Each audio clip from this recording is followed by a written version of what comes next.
Bonjour à tous et bienvenue dans votre JT Immobilier quotidien. Tout de suite le sommaire de ce jeudi 9 février. Dans votre édition Focus sur le quartier parisien des Batignolles, le 17e arrondissement, le projet du maire de Paris concernant les voies sur Berge rencontre des oppositions. Notre économiste Michel Mouillard décrypte pour nous les projets des candidats à la présidentielle concernant le logement. Aujourd'hui, zoom sur les parties du centre. Et pour finir, ne manquez pas votre rubrique ImoVip. Bienvenue dans votre journal.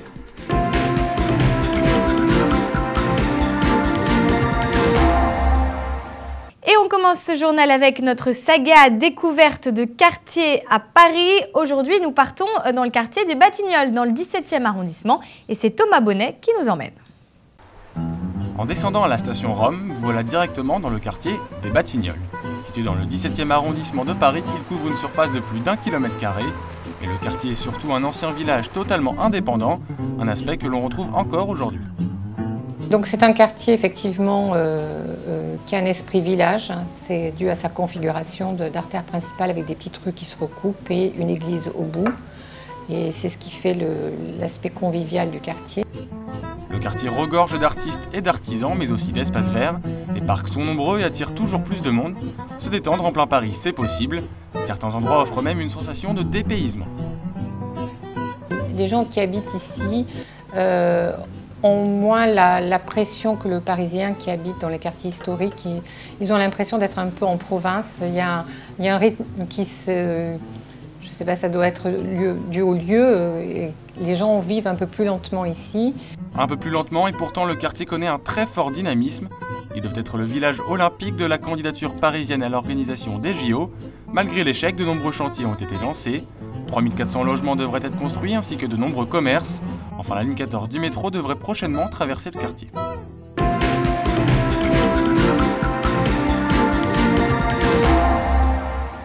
On poursuit avec le dossier des voies sur Berge. Paris reporte la piétonisation. Après le veto du Premier ministre, la mairie n'a pas eu le choix que de renvoyer son projet au printemps 2013. Les explications avec Thomas Bonnet. Quid des voitures sur les voies sur Berge? La mairie de Paris a pour projet de réserver une partie des quais de Seine de la rive gauche aux piétons. Le Premier ministre François Fillon, candidat aux législatives dans la capitale, a tenu à montrer son opposition au projet francilien. Il a ainsi jugé que les premières victimes seraient les Parisiens eux-mêmes. D'autres voix s'élèvent en fait contre le projet lancé par la mairie. Elle dénonce une défiguration du site classé à l'UNESCO. Autre problème, les embouteillages. Des dizaines de milliers d'automobilistes empruntent chaque jour cet axe parisien et pourraient en subir les conséquences. En tout cas, à gauche, c'est l'incompréhension, notamment du côté de la première adjointe de la mairie de Paris. S'il parle en tant que Premier ministre de la France, c'est très étrange qu'il s'oppose à un projet sur lequel les services de l'État ont donné leur feu vert à maintes reprises, puisque ce projet des voies sur Berge, nous y travaillons depuis environ 18 mois. Monsieur Fillon n'agit vraisemblablement pas en Premier ministre. Il agit comme candidat aux législatives à Paris. Riposte politique pour la gauche et des questions qui continuent de mettre en péril le projet. La fermeture des voies à la circulation doit être mise en place dès le mois de juin, une date qui pourrait donc être repoussée.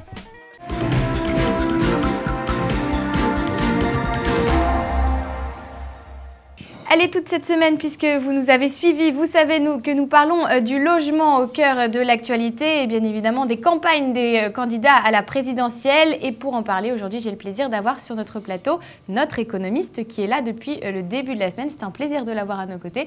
Michel Mouillard, bonjour. Bonjour. Merci d'être avec moi encore aujourd'hui, d'être avec nous, avec nos téléspectateurs. Alors nous allons parler aujourd'hui du programme du MODEM, avec les propositions de François Bayrou, qui propose de créer une vraie autorité régionale chargée du logement, de dégager des surfaces constructibles, de créer des logements de transition. Alors ça, nous, on va y revenir, puisqu'on parle souvent de mobil-home. Bon, c'est des termes, on va un petit peu développer ça. Et puis, proposer une garantie par l'État pour supprimer les cautions des locataires qui ne pourraient pas payer. Mais avant de développer tous ces points, je vous propose, vous commencez à en avoir l'habitude, d'aller prendre l'avis, d'aller sonder l'avis des Français dans la rue avec notre micro-trottoir. Et nous, on se retrouve juste après, on regarde. Je ne sais pas si ça servira à quelque chose. Une mesure un peu moyenne, tout à fait acceptable. J'y crois pas trop. Il est sympa, François Bayrou, mais je pensais que ce soit applicable. La dette publique n'est pas assez grande, Bayrou veut l'augmenter, comment ça se passe? Si c'est le privé, il existe des organismes de caution, de CAPAS ou autres, qui font le nécessaire à ce sujet actuellement. Ce n'est pas la peine de créer une nouvelle lourdeur administrative pour compliquer les choses.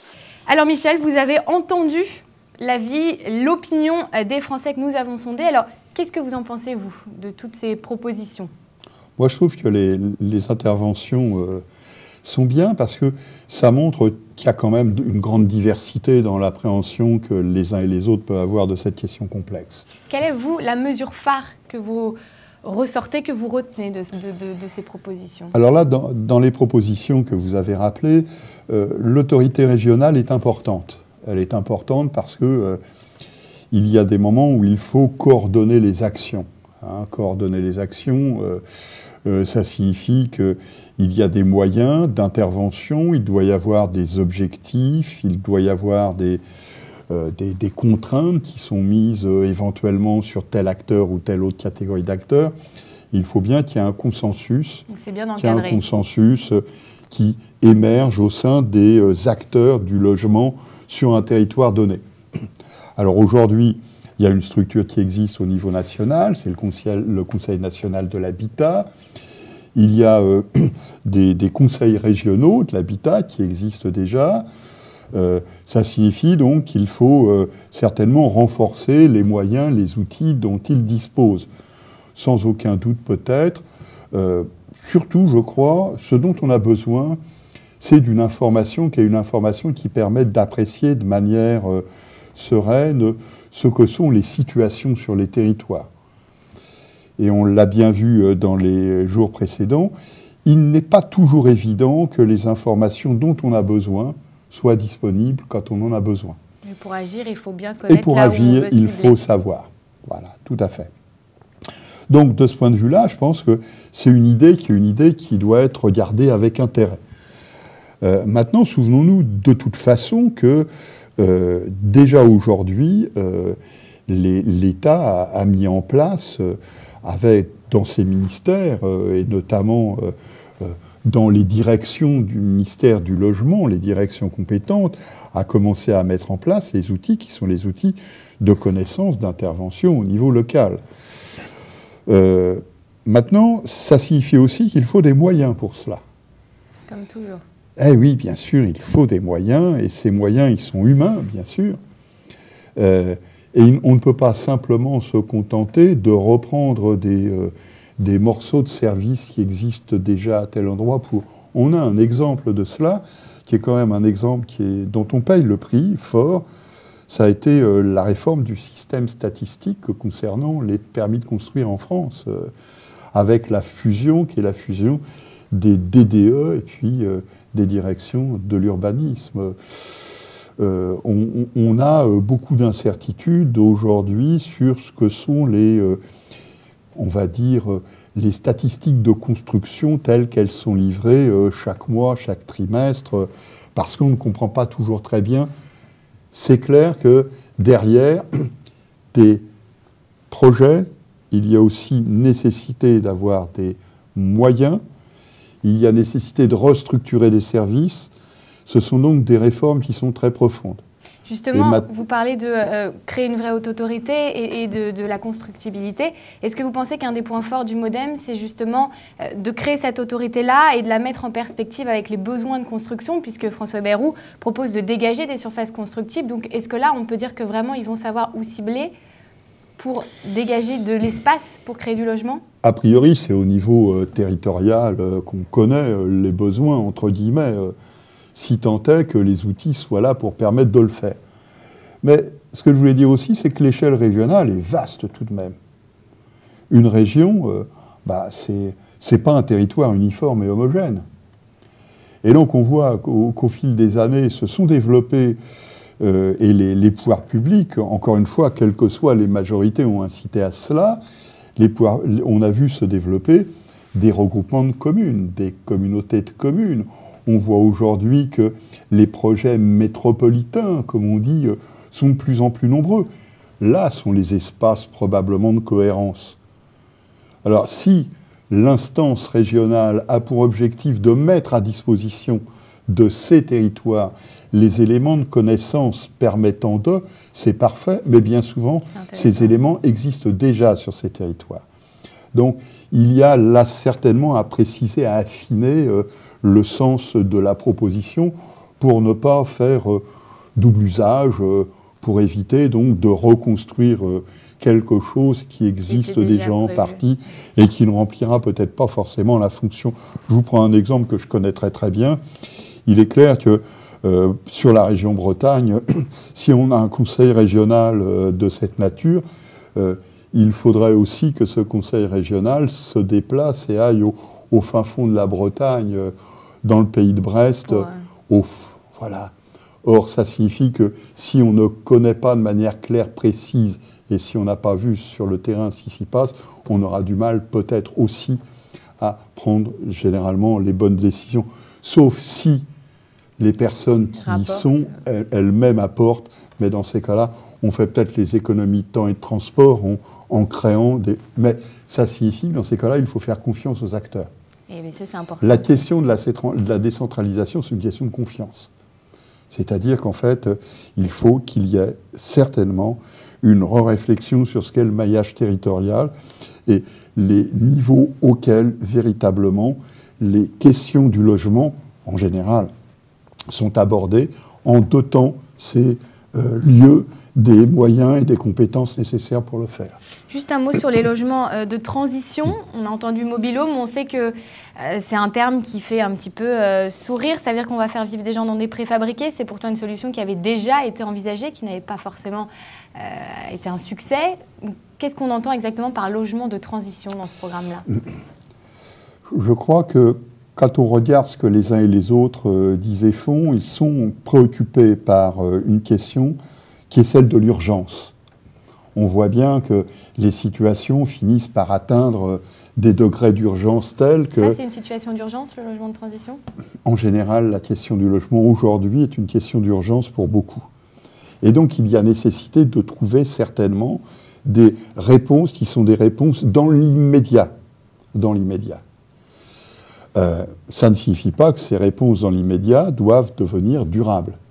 Ça signifie simplement que plutôt que de laisser des familles s'entasser dans un hôtel meublé, plutôt que de laisser des enfants bien souvent encore à la rue, plutôt que, etc., il faut des solutions particulières d'urgence. Très court terme, immédiat. Mais ça signifie qu'il ne faut pas que ces dispositions deviennent durables. Or, souvenons-nous qu'une des pratiques de notre société française, c'est de transformer le provisoire en durable. Oui. Et donc, j'ai toujours une réticence à l'égard de ces solutions. Quand on regarde, parce que cela beaucoup correspond à un centre d'intérêt pour beaucoup aujourd'hui, quand on regarde ce que les pays nordiques ont fait en général, ce que l'Allemagne a fait, puis on aime bien parler de ça aujourd'hui, c'est du beau logement, c'est de la qualité, c'est du confort, au moins pour une partie de la population, d'accord ? Et donc ça signifie que c'est un logement qui peut vieillir, on n'a pas besoin de revenir 10 fois, 20 fois pour le remettre aux normes, recommencer, etc. Alors que là, c'est pas le cas. Souvenons-nous en France de cette question des logements d'urgence, voire des logements que l'on a construits vite, parce qu'on en avait besoin, on avait tardé, mais pas toujours très bien dans les années 70. Regardons le coût qu'il a fallu supporter pour remettre ces logements à des normes qui sont des normes acceptables pour la société aujourd'hui. Ce n'est pas une solution économique non plus. Ce n'est pas forcément une solution économique, même si la tentation face à l'urgence, c'est de répondre tous azimuts. Très bien, merci beaucoup Michel pour toutes ces explications. Merci.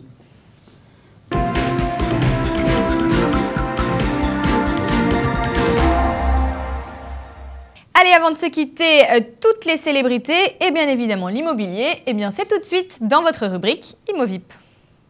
Le chanteur d'Aerosmith investit à Hawaï. Steven Taylor, le chanteur du célèbre groupe de hard rock, vient de s'acheter une magnifique villa pour 5 millions de $. La star s'installe sur l'île de Maui, située dans l'archipel d'Hawaï, avec sa fiancée, le mannequin Erin Brady. Le couple s'offre ainsi son petit coin de paradis, au beau milieu d'un terrain de 1000 m². La maison de 300 m² est composée de 2 chambres, de 3 salles de bain, ainsi que d'un mobilier de toute première classe.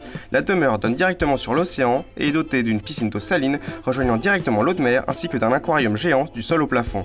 Le chanteur essaiera de se faire oublier après sa prestation pour le moins médiocre lors de la finale de la Coupe de NFL en Nouvelle-Angleterre. Voilà, c'est la fin de votre journal. Merci de nous avoir suivis. N'oubliez pas que sur TV Imo, en cliquant sur l'onglet Annonces, vous aurez accès à toutes les offres de vente et de location de nos réseaux partenaires. Vous pouvez également revisionner l'intégralité de cette émission sur notre site ainsi que tous les autres JT de la semaine sur le site donc www.tvimo.fr. Quant à moi, j'ai le plaisir de vous retrouver vendredi pour le dernier journal de la semaine. Soyez connectés et à demain.